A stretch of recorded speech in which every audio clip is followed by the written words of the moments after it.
तो स्टूडेंट्स, ये हमारा गॉस लॉ का जो है वो 5th लेक्चर है, ठीक है ना। और इसमें हम आज आगे की थ्योरी आपको डिस्कस करेंगे। तो सबसे पहले यहाँ पर जो है हम आपका इलेक्ट्रिक फील्ड जो है वो ड्यू टू कंडक्टिंग शीट का डिस्कशन करेंगे। तो आप लोग हेडिंग डालें, electric field due to infinite plane sheet of electric field due to infinite plane sheet of uniform thickness. Plane conducting sheet लिख दें, electric field due to infinite plane conducting sheet of uniform thickness. देखिए, जैसे मान लीजिए आप एक sheet लेते हैं और ये कंडक्टिंग है, तो वैसे इसकी थिकनेस बहुत कम है, लेकिन ये इनफाइनाइट मॉलिक्यूल्स की थिकनेस है, इसमें बहुत सारे मॉलिक्यूल्स होंगे। तो जब भी ऐसे कंडक्टिंग शीट को आप चार्ज देंगे तो इसमें दो लेयर बनेंगी, एक लेयर इस साइड को होगी और एक लेयर इस साइड को होगी, ठीक। और साइड इनफाइनाइट है, इधर भी इनफाइनाइट, ऊपर भी इनफाइनाइट, नीचे भी और इधर भी, इसलिए इन साइडों को कभी नहीं लिया जाए, केवल ये साइड और ये साइड, ठीक। जब हम इसका डायग्राम बनाएंगे तो इसकी थिकनेस को थोड़ा ज़्यादा दिखाएंगे, जिससे कि डेरिवेशन जो है वो क्लियर आप डायग्राम से उसको समझ सकें।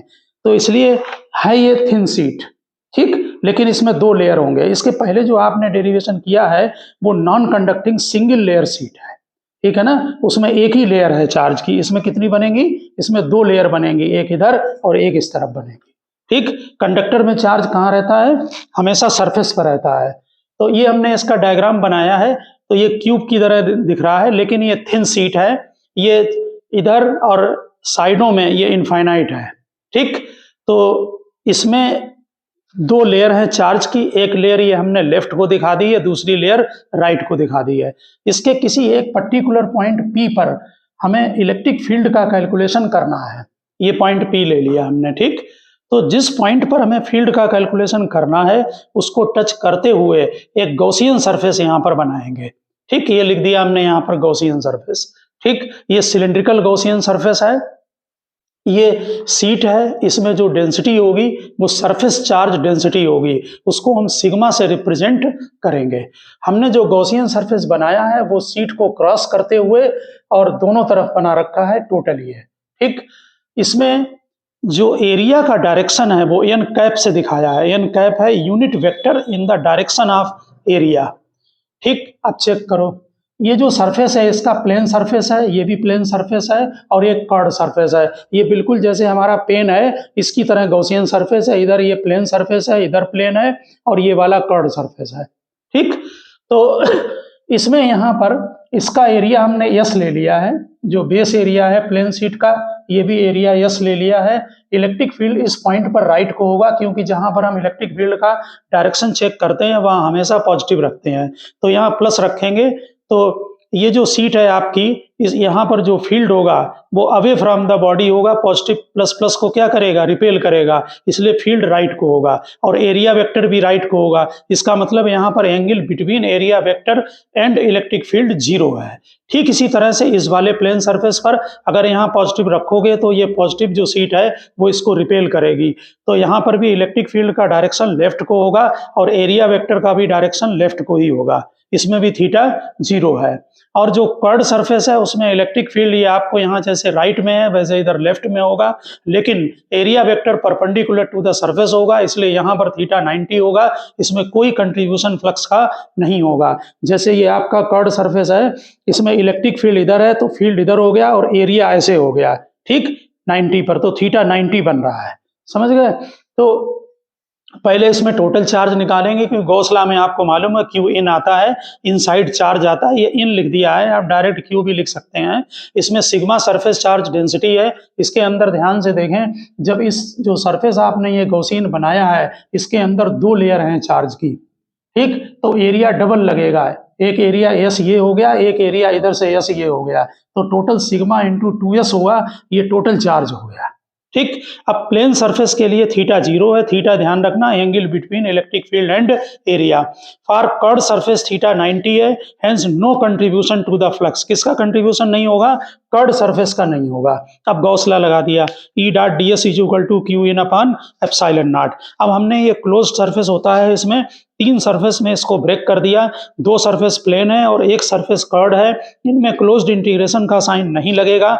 इसमें डॉट प्रोडक्ट को जब ओपन करेंगे तो नेचुरल है cos थीटा आएगा, यहाँ cos 0 आएगा, प्लेन सरफेस के लिए 0 है, कर्व्ड सरफेस के लिए थीटा 90 है, इसलिए ये पोर्शन 0 हो जाएगा। ई कांस्टेंट है इसलिए इंटीग्रेशन साइन से बाहर, और ये भी इंटीग्रेशन साइन से बाहर होगा।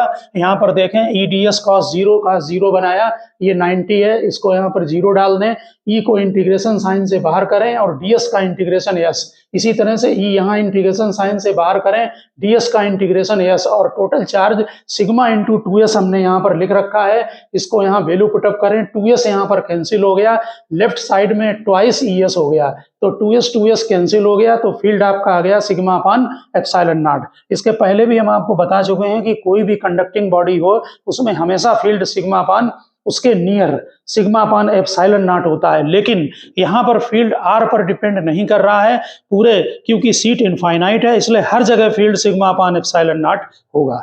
ठीक, अब हमने इसी को दूसरे मेथड से बता दिया है। आप शॉर्ट में, या अगर आप गॉसियन सरफेस ये पूरा न बनाएं, केवल गॉसियन सरफेस इतना बनाएं हाफ, तो तब भी इसमें डेरिवेशन हो जाता है। देखिए हमने ये गॉसियन सरफेस यहाँ तक बनाया, अंदर फील्ड 0 होता है, कर्ड सरफेस पर थीटा 90 है और ये पॉइंट P है आपका, इसमें इलेक्ट्रिक फील्ड का डायरेक्शन राइट को होगा और एरिया वेक्टर ये n है कैप, वो भी राइट को है। ठीक, इसमें जब QN लेंगे तो सिग्मा S होगा, क्योंकि एक ही लेयर है, ये वाली लेयर इसमें नहीं है, और E डॉट ds में फिर 3 सरफेस हुए, इसमें 0 है, इसमें थीटा 90 है, इसलिए नो कंट्रीब्यूशन, इसमें केवल एक सरफेस बचेगा, इसका मतलब E इंटू एस आएगा और QN की जगह सिग्मा इंटू एस डाल दें, तो S कैंसिल हो गया, सिग्मा अपान एप्सिलॉन नॉट हो गया। ठीक, आप इस तरह से भी इसको कर सकते हैं कि एक लेयर का जो फील्ड होता है सिंगल लेयर का, वो सिग्मा अपान 2 एप्सिलॉन नॉट होता है।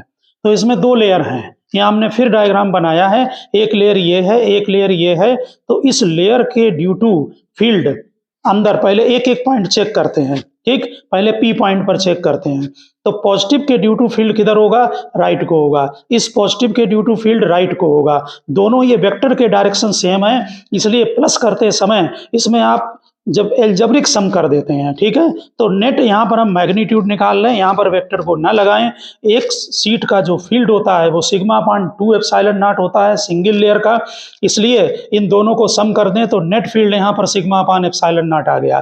ठीक इसी तरह से इस पॉइंट Q पर, इसमें फील्ड के डायरेक्शन दोनों लेफ्ट को होंगे।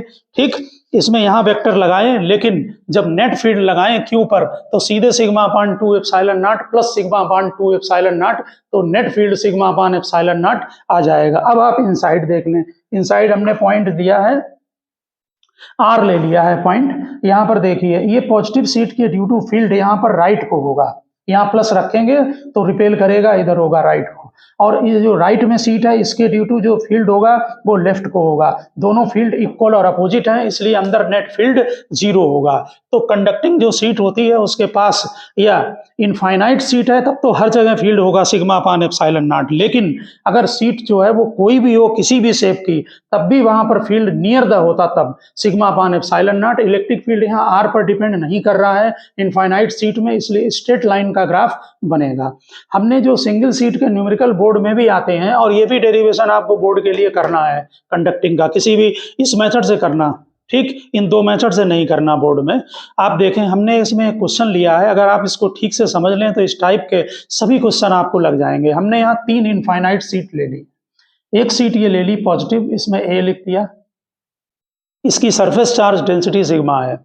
दूसरी सीट B ले ली है, इसकी सरफेस चार्ज डेंसिटी हमने 2 सिग्मा एज्यूम कर ली है, यानी ये पॉजिटिव है ये भी पॉजिटिव है। एक सीट हमने C ले ली है, इसमें नेगेटिव चार्ज है, इसकी डेंसिटी हमने नीचे लिख दी है -3 सिग्मा। सिग्मा आपको मालूम है सरफेस चार्ज डेंसिटी होती है। अब हम एक एक पॉइंट पर इलेक्ट्रिक फील्ड का निकालेंगे, वैल्यू कितनी होगी। एक पॉइंट P ले लिया, यहाँ ले लिया Q, यहाँ R और यहाँ S, तो चेक करें P पॉइंट पर। देखिए पॉजिटिव चार्ज के ड्यू टू जो फील्ड होगा वो यहाँ प्लस रखिए तो रिपेल करेगा, E किधर होगा, लेफ्ट को। इस पॉजिटिव B सीट की वजह से भी लेफ्ट को होगा, क्योंकि प्लस प्लस रिपेल करेगा, लेकिन नेगेटिव वाला अट्रैक्ट करेगा। ठीक, यहाँ पर ध्यान रखना कि ये जो हम नेट फील्ड निकालेंगे तो हमने लेफ्ट को पॉजिटिव बना लिया है, ये अपोजिट डायरेक्शन में है इसलिए इसको माइनस कर लिया है। ठीक, इनमें यहाँ पर वेक्टर आप नहीं लगाएं, यहाँ केवल इनका अलजेब्रिक सम होगा, ये दो डायरेक्शन सेम है, ये अपोजिट है तो इसलिए इनको माइनस कर लिया। और एक बात ध्यान रखना, ये जो माइनस आया है ये साइन की वजह से आया है, क्योंकि ये राइट को है, ये दोनों लेफ्ट को है, इसका नेगेटिव कभी यहाँ मत डाल देना, नहीं तो ये प्लस हो जाएगा फिर यहाँ। तो ये और ईबी की वैल्यू, ये कितना होगा सिग्मा अपान 2 एप्सिलॉन नॉट, इसको हमने कितना माना 2 सिग्मा, तो फिर ये 2 सिग्मा अपान 2 एप्सिलॉन नॉट, ठीक है ना। और इसमें कितना है 3 सिग्मा, ध्यान रहे इसका माइनस मत डालना यहाँ, क्यों, इसका जो नेगेटिव चार्ज है उसकी वजह से भी ये डायरेक्शन राइट को आया है, तो वो चीज वेक्टर में चली गई है और राइट को होने की वजह से यहाँ माइनस लगा दिया। ठीक, तो ये नेट जीरो हो गया, आप यहाँ देख रहे होंगे 3 सिग्मा कैंसिल हो जाएंगे। ठीक इसी तरह से क्यू पर फील्ड चेक करें, ये पॉजिटिव चार्ज का जो सीट है इसके ड्यू टू जो फील्ड होगा क्यू पर वो यहाँ प्लस रखें तो किधर होगा राइट को, ये लिखा ई ए। ठीक, ये वाली जो पॉजिटिव सीट है यहाँ पर अगर प्लस चार्ज रखेंगे तो प्लस प्लस रिपेल करेगा, फील्ड किधर होगा लेफ्ट को ई बी, और नेगेटिव अट्रैक्ट करेगा इसलिए राइट को होगा, ये दो राइट को है और एक लेफ्ट को है, तो हमने राइट को यहाँ पर मेन पॉजिटिव माना है, ई ए प्लस ई सी ये दोनों सेम प्लस कर लिए और इसको माइनस कर लिया। ठीक, अब केवल यहाँ पर ये वाला माइनस साइन आएगा और केवल मैग्नीट्यूड डाला, इसमें नेगेटिव मत डालना कभी। तो ये 3 सिग्मा है, इसी वाला ये सिग्मा है, 4 सिग्मा में से 2 सिग्मा चले गए, 2 कैंसिल हो गए तो सिग्मा अपान एप्सिलॉन नॉट आ गया। और हमने ये दोनों राइट को लिए थे पॉजिटिव, इसलिए नेट फील्ड राइट को है, ये जरूर बोर्ड में आप ब्रैकेट में लिख देना कि फील्ड किस तरफ होगा। ठीक, इसी तरह से हम आर पॉइंट पर फील्ड जब निकालेंगे तो ए सीट पॉजिटिव है, इसके ड्यू टू फील्ड राइट को होगा, और ये पॉजिटिव है इससे भी राइट को होगा, नेगेटिव वाला अट्रैक्ट करेगा वो भी राइट को होगा, यानी तीनों राइट को हैं, तो फिर इन तीनों को प्लस कर दीजिए, ये प्लस ई बी प्लस ई सी, और विद मैग्नीट्यूड डाला। ठीक, तो यहाँ पर 3 सिग्मा प्लस 2 सिग्मा मिलकर 6 सिग्मा हुए, 2 से डिवाइड होकर 3 सिग्मा अपान एप्सिलॉन नॉट हो गया, ये भी फील्ड हमारा राइट को होगा।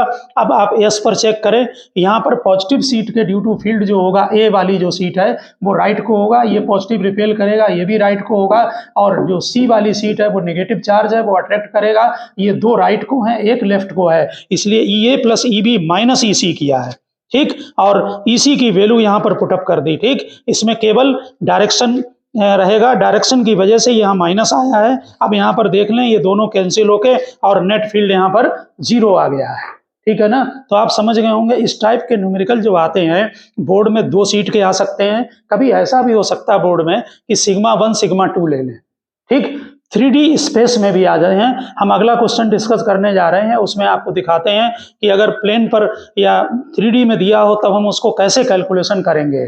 ठीक है ना, देखिए ये जो हमने नेक्स्ट क्वेश्चन लिया है इसमें आप पहले इसको ये समझ लें, जैसे हमारा ये एक्स एक्सिस है, ये वाई एक्सिस है और ये जेड एक्सिस है। ठीक, इसमें 3 सीट रखी हुई हैं एक्स वाई जेड में। यहाँ पर देखें ये एक्स एक्सिस है, ये वाई एक्सिस है और ये जेड एक्सिस है, ये हमने एक्स और वाई प्लेन में बनाए हैं, ये जेड एक्सिस है। ठीक, एक इस सीट को कंफर्म करें, ये सीट जो है ये लाइन नहीं है, सीट है चार्ज की। ठीक है, तो इसमें जो डेंसिटी है वो माइनस सिग्मा है और इसकी जो इक्वेशन है सीट की वो z इक्वल टू माइनस ए है। आपको ये समझ में आ रहा होगा कि अगर ये हमारा अगर x और y है तो ये हमारा एक्स वाई प्लेन होगा।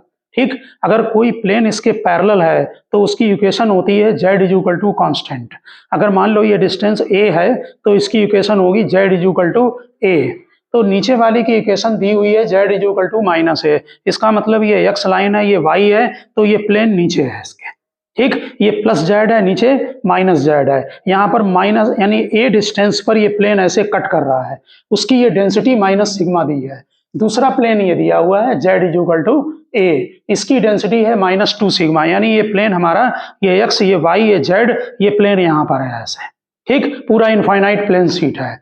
इसके बाद तीसरी जो प्लेन सीट दी हुई है वो जेड इक्वल टू 3a है। ठीक, यानी कि इसी में ऊपर है, पहली ए पर है, दूसरी 3a पर है। ठीक, और इसकी जो डेंसिटी दी हुई है सरफेस चार्ज वो सिग्मा है, इसकी -2 सिग्मा है, इसकी माइनस सिग्मा है। आप क्वेश्चन समझ गए होंगे, सीट दे रखी है। ठीक, हमको इलेक्ट्रिक फील्ड का कैलकुलेशन करना है इस पॉइंट पर P पर। तो देखिए ये हमारा पॉइंट इन दोनों सीट के बीच में है, ये ऊपर वाली सीट में पॉजिटिव चार्ज है, अगर यहाँ प्लस रखेंगे तो ये रिपेल करेगा, इससे फील्ड किधर होगा, डाउनवर्ड होगा। ठीक, ये सीट हमारी जो है वो निगेटिव है, यहाँ पर अगर पॉजिटिव रखेंगे तो निगेटिव सीट उसको अट्रैक्ट करेगी, इसलिए दूसरी वाली सीट के ड्यू टू जो फील्ड होगा वो भी डाउनवर्ड होगा। इसलिए हमने तीनों एरो डाउनवर्ड लगाए हैं। ये भी सीट में निगेटिव चार्ज है, अगर यहाँ पर कोई पॉजिटिव रखेंगे तो वो भी अट्रैक्ट करेगा।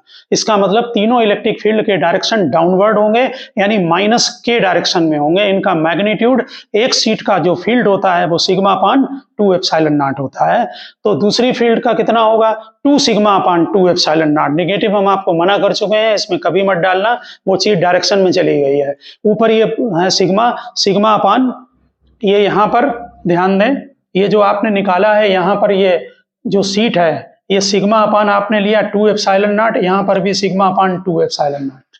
ठीक, अब यहाँ पर एलसीएम ले लो तो कितना आया, ये 2 सिग्मा, ये सिग्मा और ये सिग्मा मिलकर 4 सिग्मा अपान 2 एप्सिलॉन नॉट, तो ये 2 सिग्मा अपान एप्सिलॉन नॉट हो गया। इतना इलेक्ट्रिक फील्ड डाउनवर्ड होगा। अगर आपका आंसर ऑब्जेक्टिव में वेक्टर में दिया गया है तो इसमें माइनस के लगा दें, क्योंकि ये डाउनवर्ड डायरेक्शन है। ऐसे ही आप किसी भी पॉइंट पर जो है फील्ड का कैलकुलेशन कर सकते हैं। जैसे अभी हमने आपको 3 सीट का बताया था, वैसे ये भी 3 सीट का है, लेकिन ये प्लेन में है, थोड़ा 3D का इमेजिनेशन आपको करना पड़ेगा कि जिससे कि डायरेक्शन आप प्रॉपर चैनल में निकाल सकें। अब हम नेक्स्ट आर्टिकल जो आपको बताने जा रहे हैं उसमें हम किसी कंडक्टिंग सीट को अगर हम चार्ज सप्लाई करते हैं तो वो कितना कितना चार्ज डिस्ट्रीब्यूट होगा, इस कॉन्सेप्ट को समझने की कोशिश करें। जैसे ये कोई सीट है, कंडक्टर है, हमने इसको चार्ज Q दे दिया, तो क्या होगा कि एक लेयर सीट की इधर बनेगी और एक लेयर सीट की चार्ज की इधर बनेगी। ठीक, एक पॉइंट ध्यान रखना, इलेक्ट्रोस्टैट का ये की पॉइंट है, चार्ज को ऐसे डिस्ट्रीब्यूट कराओ कि कंडक्टर के अंदर फील्ड 0 हो। अगर कहीं आपको कोई कंफ्यूजन हो रहा हो तो आप कंडक्टर के अंदर फील्ड का चेकअप कर लें, वहां इलेक्ट्रिक फील्ड हर हाल में 0 होना चाहिए। तो अगर हमने ये चार्ज सप्लाई किया है, आप ठीक से नोट करना, ये कंडक्टिंग सीट है और इस सीट को हमने चार्ज Q सप्लाई किया है। ओके, तो हाफ चार्ज इधर रहेगा, हाफ इधर रहेगा। आप चेक कर लो अंदर, इस लेयर के ड्यू टू फील्ड किधर होगा, राइट को, इस लेयर के ड्यू टू फील्ड किधर होगा, इस तरफ होगा, तो फील्ड कितना हो गया, दोनों मिलाकर 0। ये सभी इनफाइनाइट सीट है, ठीक है ना। तो अगर आप एक ही तरफ दे देंगे चार्ज तो अंदर फील्ड 0 नहीं होगा।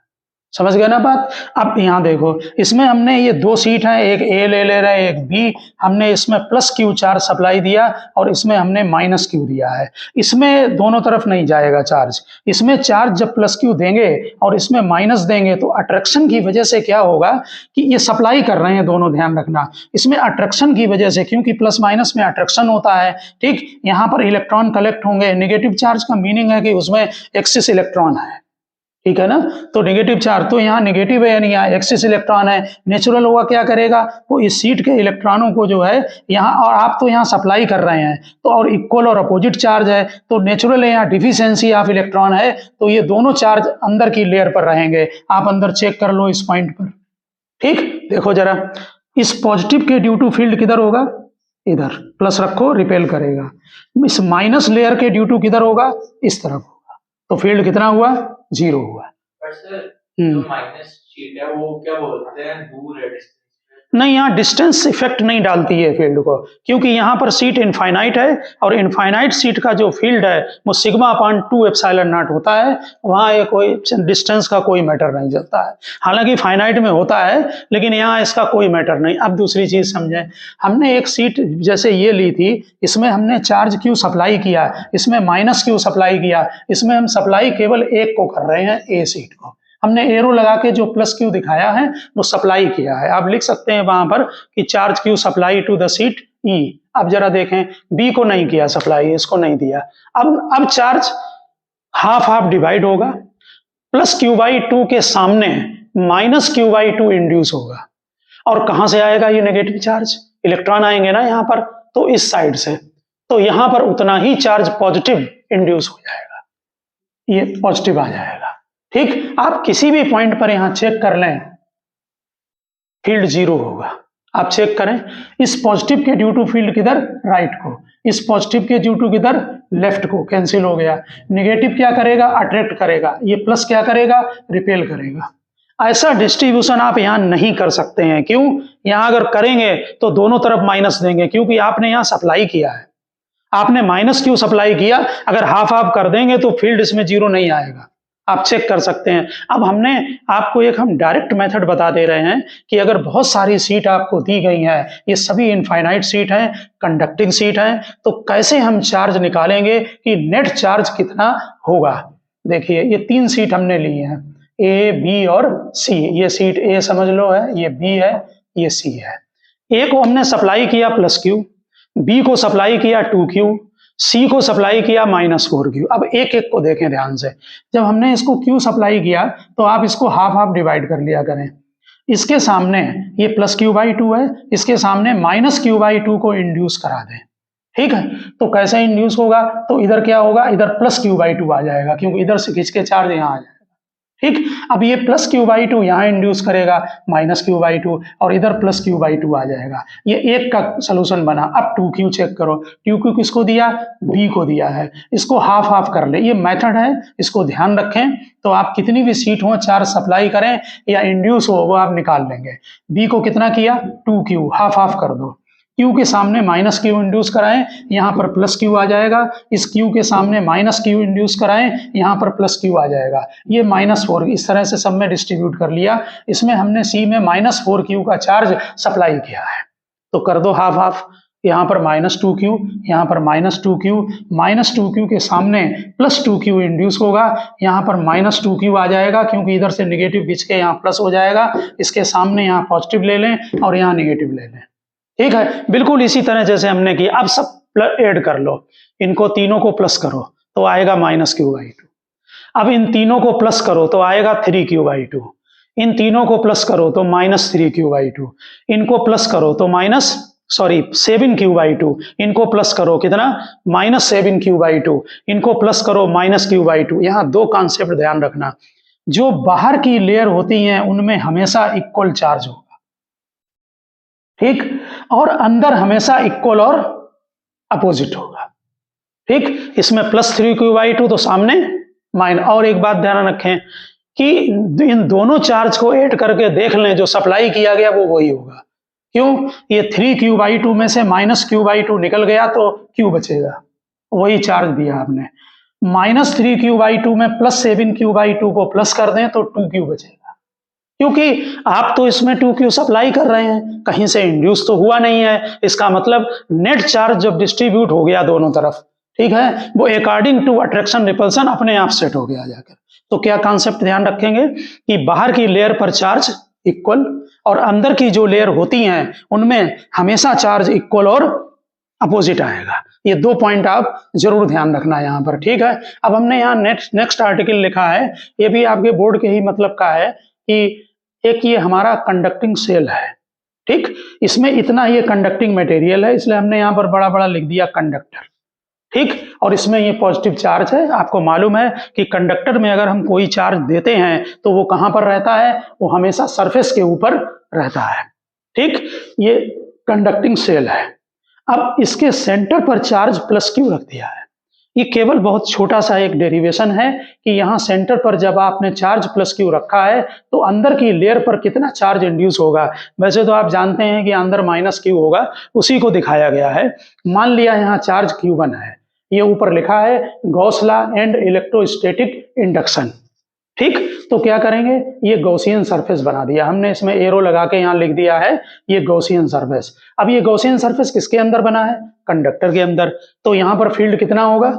0, क्योंकि कंडक्टर में फील्ड हमेशा 0 होती है। तो अब गॉस लॉ लगाओ, E.ds = Q/ε0। यहाँ पर फील्ड 0 है, इसका मतलब Q in 0 होगा। हम गॉस लॉ में Q in लिख देते हैं इनसाइड चार्ज। इलेक्ट्रिक फील्ड 0 हमने लिखा है, Q in 0 होगा। Q in कितना है इसके अंदर? जोड़ो सभी, Q1 + Q, तो Q1 + Q 0 होगा। इसका मतलब Q1 कितना होगा? -Q होगा, यानी कि चार्ज इक्वल और अपोजिट इंड्यूस होगा। यही कभी कभी आपको क्वेश्चन 11 उसमें 12th में पूछ देते हैं कि Q1 = Q2 0 क्या सिग्निफाई कर रहा है। तो इसका यही मतलब है कि Q1 = -Q2, यानी चार्ज इक्वल और अपोजिट इंड्यूस होगा। समझ गए ना बात को? तो ये ध्यान रखना, आपका Gauss law and electrostatic induction है। ठीक है ना। अब हम लेते हैं नेक्स्ट क्वेश्चन। हाँ, हमने आपको थ्योरी में बताया था कि कोई भी जो कंडक्टिंग बॉडी होती है उसके पास हमेशा field sigma upon epsilon not होता है, ठीक है। और अगर इनफाइनाइट कंडक्टिंग सीट है तो उसमें स्पेस में हर जगह, क्योंकि सीट इनफाइनाइट है, स्पेस में हर जगह electric field sigma upon epsilon not होगा। तो आपको बोर्ड में भी पूछ लेते हैं कभी कभी कि आप प्रूव करें कि एनी शेप का कंडक्टर हो या कोई भी कंडक्टर हो, उसमें जो इलेक्ट्रिक फील्ड होगा उसके पास वो हमेशा सिग्मा अपान एप्सिलॉन नॉट होगा।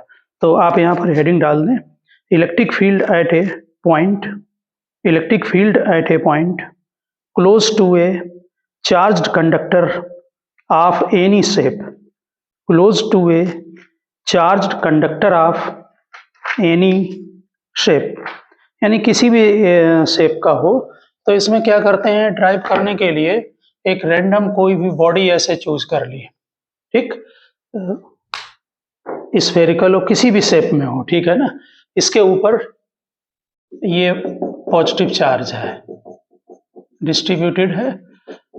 इसके बिल्कुल पास में हमें प्रूव करना है near the conductor, conducting body है, कोई भी शेप की बॉडी है, लिखने कंडक्टिंग बॉडी।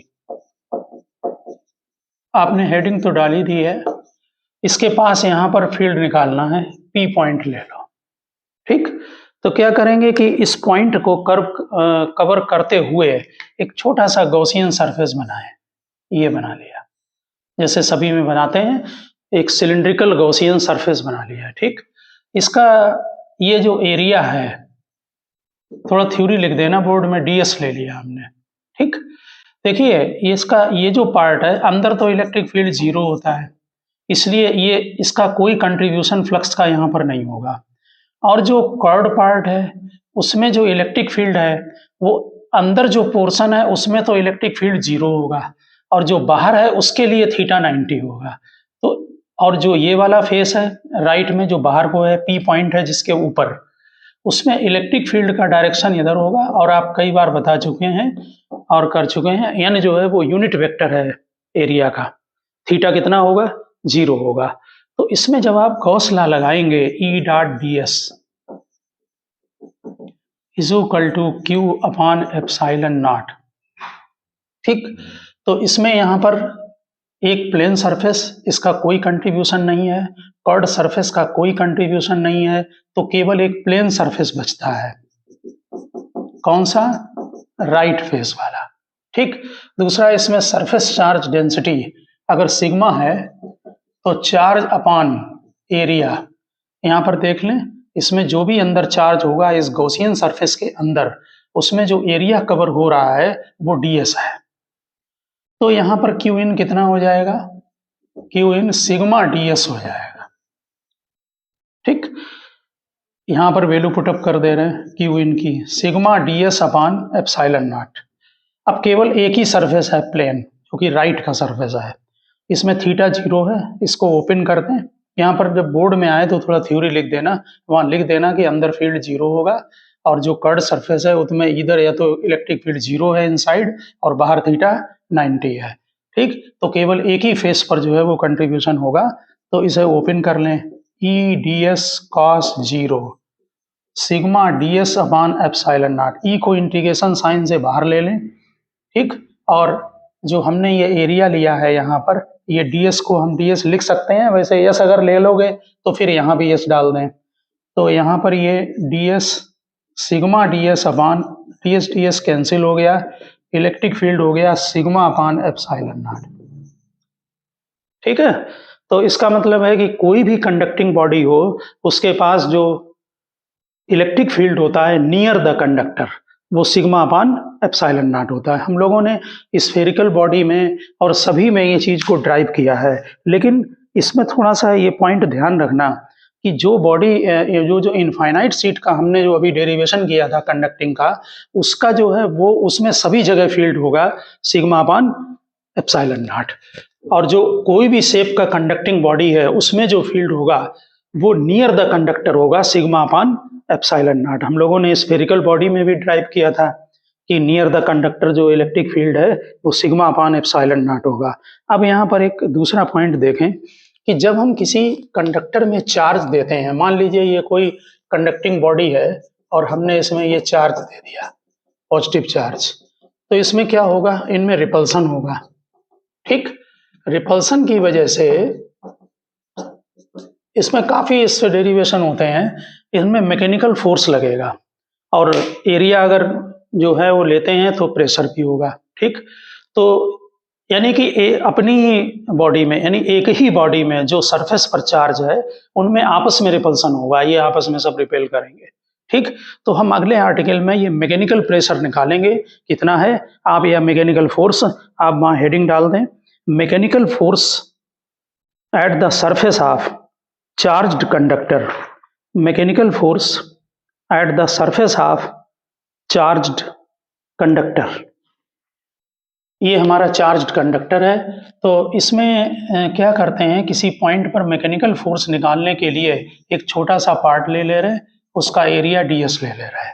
फोर्स निकालेंगे, प्रेशर का भी निकालेंगे। ठीक है, तो इसके पास यहाँ दो पॉइंट चूज कर लें, एक पॉइंट P1 और बाहर पॉइंट एक चूज कर लिया P2। तो जो अंदर जो इलेक्ट्रिक फील्ड होता है, ध्यान देना, अंदर इलेक्ट्रिक फील्ड 0 है और बाहर आपको मालूम है कि यहाँ नियर द कंडक्टर जो फील्ड होता है वो सिग्मा अपान एप्सिलॉन नॉट होता है।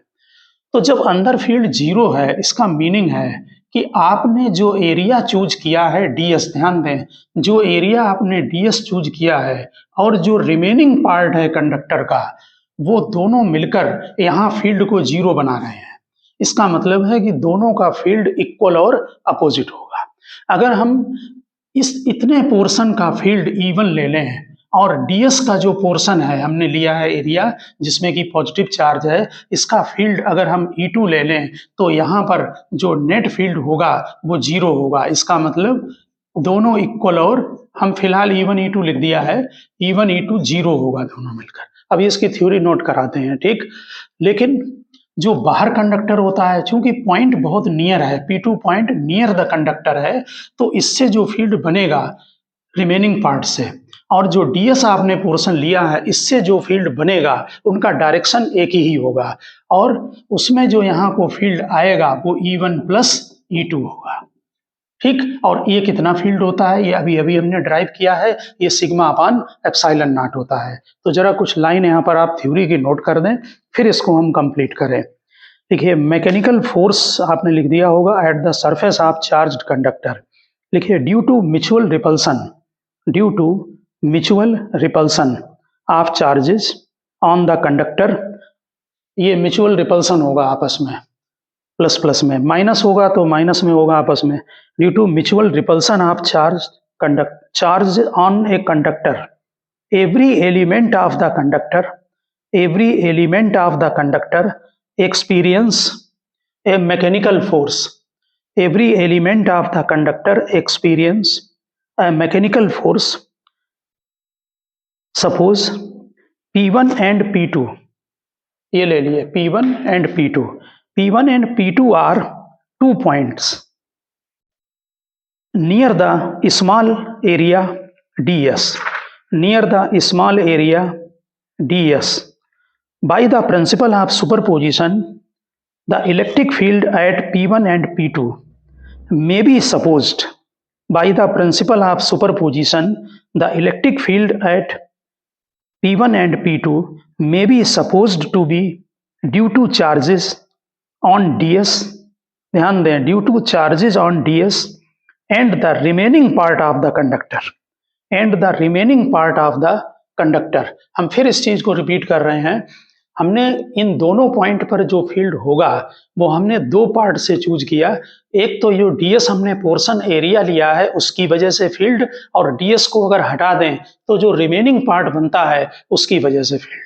एक E1 ले लिया, दूसरा E2 ले लिया, तो यहाँ अंदर नेट फील्ड 0 होगा और यहाँ पर दोनों का सम होगा, क्योंकि दोनों ही की वजह से अवे फ्रॉम द बॉडी होगा। फिर देखें, by the principle of superposition the electric field at P1 and P2 may be suppose to be due to charges on ds and the remaining part of the conductor, the two field E1 and E2 due to charges on ds and remaining part are in same direction at p2 but in opposite direction at p1, क्योंकि यहाँ field zero है और zero जब ही होगा जब equal और opposite होंगे। ठीक, लिया है E1 E2, अभी इनको करते हैं इक्वल और अपोजिट। इसका मतलब है कि E1 minus E2 is equal to zero होगा, और आप अभी अभी निकाल चुके हैं इसके पहले डेरिवेशन में कि E1 plus E2 sigma upon epsilon not होगा। तो इस इक्वेशन से हो गया E1 is equal to E2, इसका मतलब है कि E1 is equal to E2 is equal to sigma upon 2 epsilon naught आया। यानी, और एक बात ध्यान रखना, हमने जो यहाँ पर, ये बड़ा इंपॉर्टेंट चीज है, बेसिक चीज है, हमने पूरी बॉडी को दो पार्ट में डिवाइड किया, एक का एरिया ds है और दूसरे का रिमेनिंग पार्ट है। ठीक, तो अगर हम ds को इसको दो पार्ट में डिवाइड कर दें तब भी यही सिचुएशन होगी। अगर आप ds को बड़ा ले लेंगे, कोई यानी इतना बड़ा पोर्शन ले लें, तब भी इसके ड्यू टू जो फील्ड बनेगा और जो रिमेनिंग पार्ट के ड्यू टू फील्ड बनेगा वो इक्वल और अपोजिट होगा और इतना ही होगा। इस कॉन्सेप्ट को जरूर ध्यान रखना। ठीक, तो अब आप यहाँ पर समझ गए होंगे, E1 की हमने ये E1 E2 की वैल्यू निकाल ली, सिग्मा अपान 2 एप्सिलॉन नॉट। अब देखो, जब हम फोर्स निकाला करते हैं तो मालूम क्या होता है कि यहाँ फोर्स निकालना है, तो फोर्स अपने चार्ज की वजह से नहीं लगता है, चार्ज अपना होगा लेकिन फील्ड दूसरे का होगा। फोर्स लगेगा चार्ज उसी बॉडी पर जिस पर फोर्स निकाल रहे हैं, तो चार्ज इसका लेंगे, और लेकिन फील्ड क्यों, इसके ड्यू टू रिमेनिंग पार्ट के ड्यू टू। तो आप किसी को भी रिमेनिंग पार्ट मान लें E1 E2। ठीक, तो यहां पर अब लिखिए force on ds, force on ds, force QE होता है, तो ऑन ds। ठीक, फोर्स का फार्मूला आपको मालूम है, QE होता है Q1 और इलेक्ट्रिक फील्ड E, तो E1 ले रहे हैं, Q जो है हम इस पार्ट का लेंगे, हमें जिस पर की फोर्स निकालना है।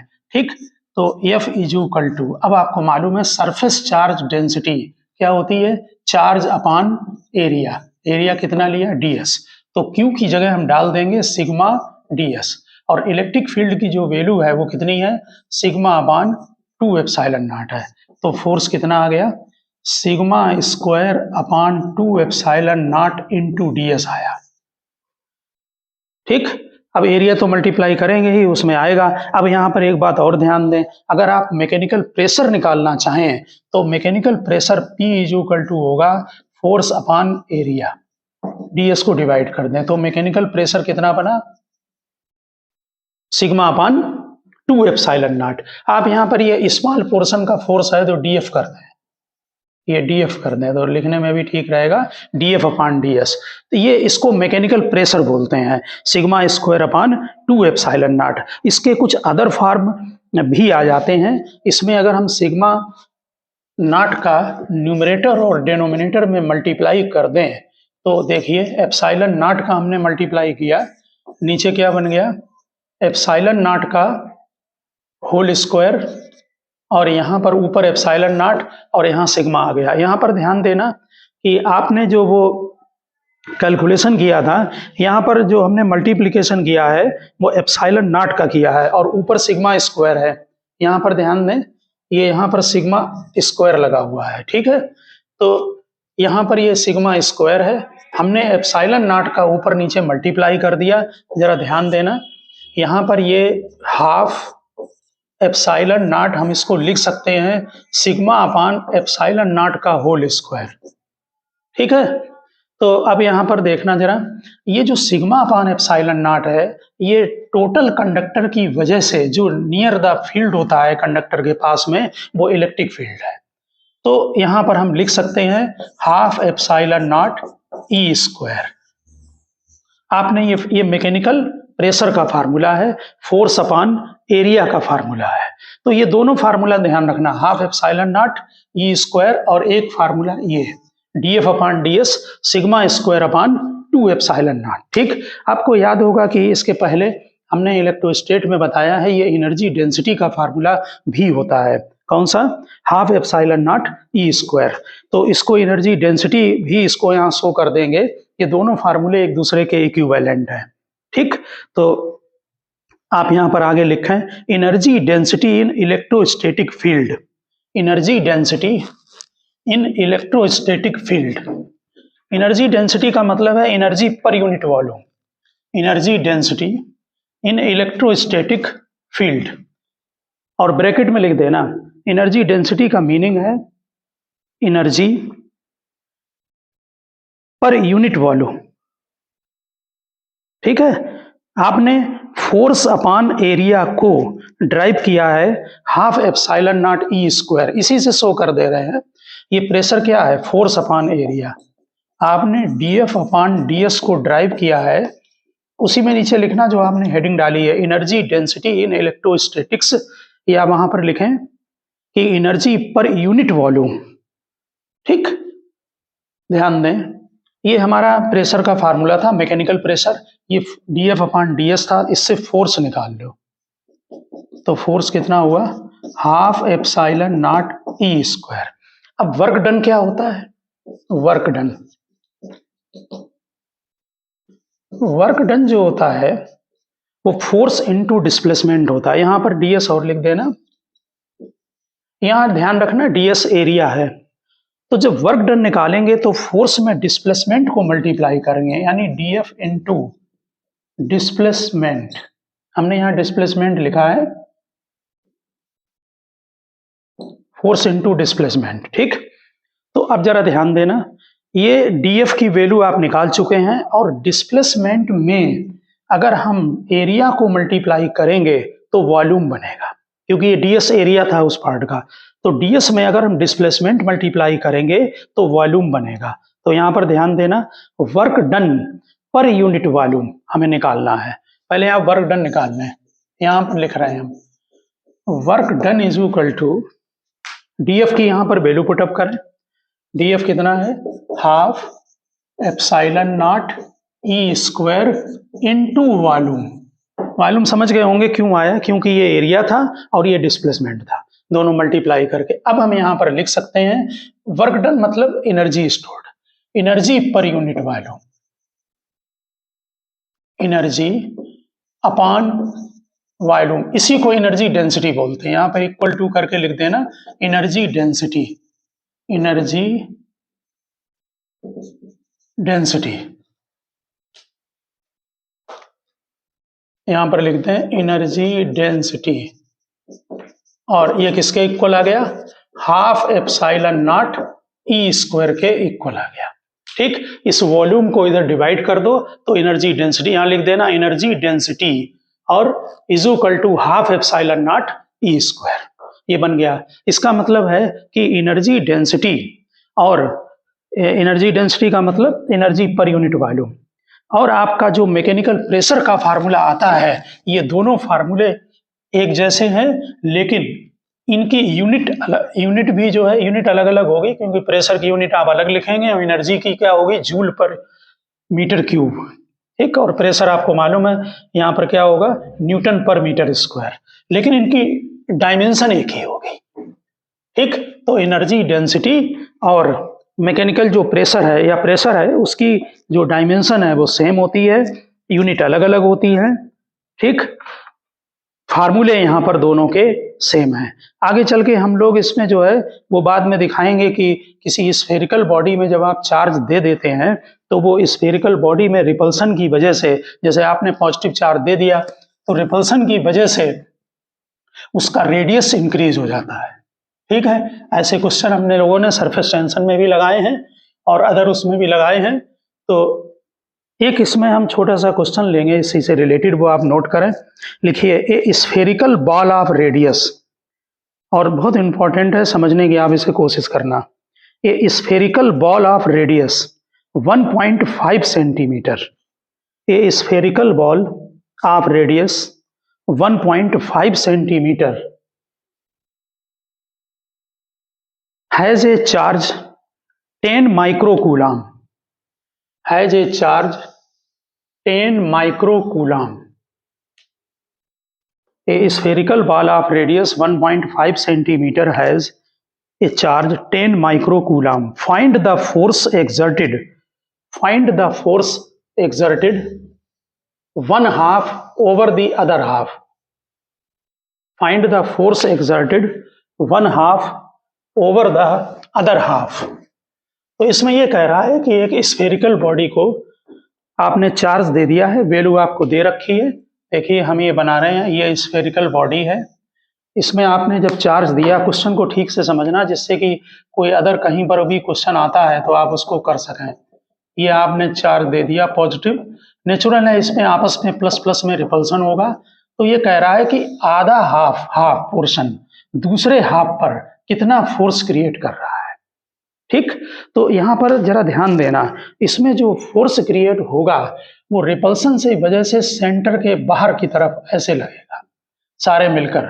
ठीक, इस तरह से फोर्स क्रिएट होगा, इस तरह से ऐसे होगा. ठीक, तो जो आपने फार्मूला बनाया है वो dF अपॉन ds है. तो फोर्स क्या होगा, उसमें एरिया को मल्टीप्लाई करें. जरा देखें ध्यान से, sigma square upon 2 epsilon not, इतना तो फील्ड होगा एक पोर्शन का, हाफ का. ठीक, अभी आपने निकाल चुके हैं यहाँ पर. यह जो प्रेशर इस पर क्रिएट होगा, प्रेशर है ये sigma square upon 2 epsilon not, ये अभी निकाला आपने. ये मैकेनिकल प्रेशर है. इस मैकेनिकल प्रेशर में जब हम एरिया मल्टीप्लाई कर देंगे तो फोर्स आ जाएगा. इसमें आप एक लोग ध्यान रखना ये बात कि जैसे ये फोर्स, जब प्रेशर यहाँ लगता है फोर्स, तो इसके दो कंपोनेंट होते हैं. ये कंपोनेंट कैंसिल हो जाता है. कौन सा, हॉरिजॉन्टल, कहीं पर भी देख लें आप, इसके दो कंपोनेंट होंगे, एक हॉरिजॉन्टल दूसरा वर्टिकल. तो जो इस पर नेट प्रेशर पड़ेगा उसमें वर्टिकल डायरेक्शन में पड़ेगा. उसके लिए क्या करते हैं, आप प्रेशर तो ये ले लें लेकिन प्रोजेक्शन एरिया ले लेते हैं. यानी जो ये हेमीस्फीयर है, ये कॉन्सेप्ट ध्यान रखें, सरफेस टेंशन और बहुत जगह ये कॉन्सेप्ट कुछ डेरिवेशन में यूज होता है. जब इस तरह से स्फेरिकल में लगे तो इसकी वैल्यू को निकालकर इसमें प्रोजेक्शन एरिया ले लें. और प्रोजेक्शन एरिया मतलब इस हेमीस्फीयर का इतने पोर्शन का, नीचे वाले का जो प्रोजेक्शन एरिया आएगा वो इसके ऊपर वो सर्किल बनेगा. तो उसका जो एरिया होगा वो पाई आर स्क्वायर होगा. कॉन्सेप्ट ध्यान रखना. ठीक, यानी कहीं 2 पाई आर स्क्वायर मल्टीप्लाई न कर देना. ठीक है ना. अब सिग्मा क्या होगा, सिग्मा सरफेस चार्ज डेंसिटी होती है. आपको मालूम surface charge density charge upon area होती है. तो हम सिग्मा, इस जरा ठीक से कैलकुलेशन देखना, सिग्मा की जगह चार्ज अपॉन एरिया यानी कि 4 पाई आर स्क्वायर का होल स्क्वायर, ये सिग्मा की जगह वैल्यू डाली है. और 1/2 एप्सिलॉन नॉट ये है और आर स्क्वायर ये है. यहाँ आर पावर 4 बन जाएगा ना, तो आर स्क्वायर कैंसिल हो जाएगा. ठीक, ये एक्सप्रेशन भी आपको ध्यान रखना है और ये मेथड ध्यान रखना है. ये वैल्यू आ रही है Q square upon 32 pi epsilon naught R square. Check कर लेना, ये जो फोर्स आ रहा है ये Q upon 32 pi epsilon naught R square. ये भी डायरेक्ट ऑब्जेक्टिव में पूछ लेते हैं. क्यू स्क्वायर है, Q square upon 32 pi epsilon naught R square. यहाँ से ये क्यू स्क्वायर बना और नेचुरल है, ये 16 2 जा, ये 32 हो गया. ठीक है, और यहाँ पर एक एरिया और था, यहाँ पाई से पाई ये कैंसिल हो गया. ठीक, तो एक पाई आपका बच गया. ठीक है, बाकी ये एप्सिलॉन नॉट आपका ये है, आर पावर 4 से आर स्क्वायर कैंसिल हो गया. तो समझ गए होंगे. इस टाइप से जब भी फोर्स निकालना हो, आपका जो sigma square upon 2 epsilon not है, ये एनर्जी डेंसिटी या मैकेनिकल प्रेशर का फार्मूला है. आप समझ रहे होंगे बात को. तो मैकेनिकल प्रेशर का था यहाँ पर, तो फोर्स निकालने के लिए हमने इसमें एरिया मल्टीप्लाई किया. लग तो रहा है ये सरफेस पर ऐसे प्रेशर सेंटर के आउटवर्ड, लेकिन इस प्रेशर में हम प्रोजेक्शन एरिया मल्टीप्लाई करेंगे जो इसका प्रोजेक्शन यहाँ पर पड़ेगा. ठीक, हाफ हेमीस्फीयर पर. तो प्रोजेक्शन एरिया जो है वो पाई आर स्क्वायर होगा, वो मल्टीप्लाई करें और यहाँ पर सिग्मा की वैल्यू डाल दें. सिग्मा वो है, आपको मालूम है सरफेस चार्ज डेंसिटी है, तो सिग्मा की जगह आप लिख सकते हैं चार्ज अपॉन एरिया, यानी चार्ज क्यू और area total 4 pi R square, क्योंकि सिग्मा तो पूरी बॉडी का होगा. अब आप इसमें वैल्यू पुटअप कर सकते हैं. ध्यान दें, आपको चार्ज दिया है और रेडियस की वैल्यू दी है. ये आपका जो है वो 500 न्यूटन के नियरली आता है. और ये भी आप चेक कर लेना. फोर्स निकाल कर, ठीक है ना। तो ओके स्टूडेंट, हमने आपको कई सारे आर्टिकल करा दिए हैं गॉस लॉ के, और इसके बाद जो वीडियो डालेंगे वो प्योर कॉम्पिटिटिव के होंगे। आप यहाँ तक बोर्ड के लिए जरूर तैयार करें इसको जो है। ओके, मिलते हैं नेक्स्ट लेक्चर।